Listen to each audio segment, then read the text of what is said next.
Well, if you're of this show, you've noticed there's been something missing for the past couple of months. Probably our favorite guest, columnist Mark Steyn, has not been on this program. We practically had to send Liam Neeson out to track him down and return him. But Mark Steyn is back with us tonight, and we're grateful for it. Welcome back, Mark.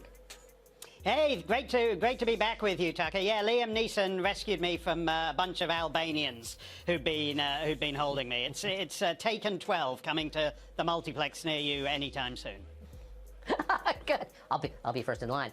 What do you make of this? The Democratic Socialists of America seem like they've been taken over by a bunch of Trustafarians from Brooklyn. Do you think what's happened? Yeah, I think it's actually, sometimes you see mass movements that actually dwindle into niche markets. It happens a lot.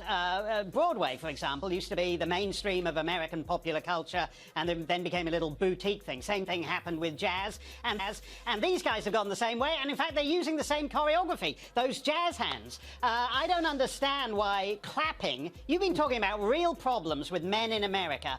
We're now watching a political convention where clapping is so triggering. Everybody instead had to make jazz hands like a lot of camp assistant choreographers rehearsing some number from Hello, Dolly. I don't like I find jazz hands triggering because it reminds me of old-time mammy singers. So it's like being at a convention of the Virginia Democrat governor and lieutenant governor and all the rest of them all doing their mammy songs. This is the degeneration. Socialism slaughtered millions. These Trustafarians couldn't slaughter anybody. They're not serious socialists. We've really missed you. And yet, as Angela Nagel said, and I think it's a fair point, and that's why this is worth taking a look at, they do have an effect on the mainstream of the Democratic Party. I mean, they're using language that, unfortunately, Elizabeth Warren uses, or Beto O'Rourke, or that Booker kid from New Jersey is running for president. I mean, they seem to be cribbing their notes from the DSA. Yeah, I think that's what Angela got wrong. I mean, no one's interested in, the controlling heights of the economy.